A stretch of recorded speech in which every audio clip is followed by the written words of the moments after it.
मेरे बच्चे, तुम्हें ये दिव्य संदेश प्राप्त हुआ है तो तुम वास्तव में मूर्त रूप में उपस्थित दिव्य आत्मा हो। तुम्हें वक्त से पहले ही आभास हो जाता है कि कुछ गलत होने वाला है।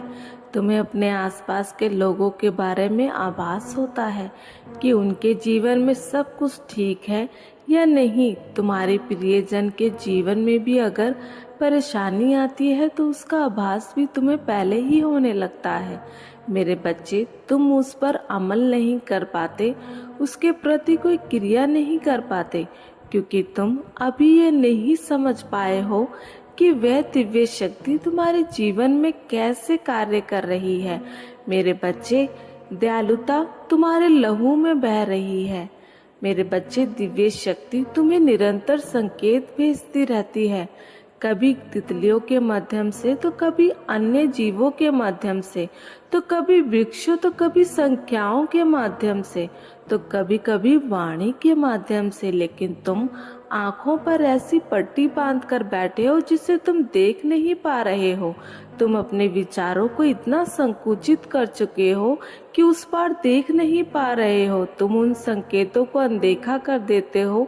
वह दिव्य शक्ति तुम्हें संकेतों के माध्यम से कुछ कहना चाहती है। वह दिव्य शक्ति संकेतों के माध्यम से तुम्हें कुछ बताना चाहती है, अपने संकेतों के जरिए मार्गदर्शन करना चाहती है। वो तुम्हें ये बताना चाहती है तुम्हारे साथ भविष्य में कुछ बहुत ज्यादा अद्भुत घटना घटने वाली है, कोई ऐसी घटना जिसे जानकर तुम पूरी तरह से हैरान हो जाओगे। इसलिए मेरे बच्चे, तुम्हें उन संकेतों को समझना होगा, तुम्हें विचार करना होगा और उसके उपरांत ही कोई कार्य करना होगा। आज जो तुम इस संदेश को सुन रहे हो तो ये तुम्हारे जीवन में सौभाग्य लेकर आ रहा है। मेरे बच्चे, ये वही क्षण है, ये वही समय है जब भाग्य तुम्हारे पक्ष में कार्य करेगा, जब सौभाग्य की किरणें तुम्हारे रोम रोम से होकर बह रही है।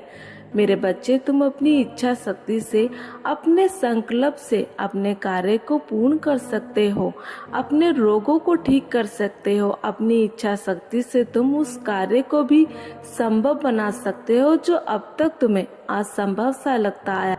ऐसा कोई व्यक्ति जो कोई नकारात्मक ऊर्जा, गलत मंशा लेकर तुम्हारे पास आ रहा है, मेरे बच्चे, तुम्हें उसका आभास पहले से ही हो जाएगा। मेरे बच्चे, जब भी तुम बुरे मार्ग पर जाओगे तुम्हें उससे बचा लिया जाएगा। तुम अपने जीवन में फैसले उचित नहीं ले रहे हो, फिर भी तुम्हें वहां से बाहर निकाला जा रहा है, तुम्हें बार बार बचाया जा रहा है और आगे भी तुम्हें बचाया जाता रहेगा। मेरे बच्चे, तुम्हें बहसबाजी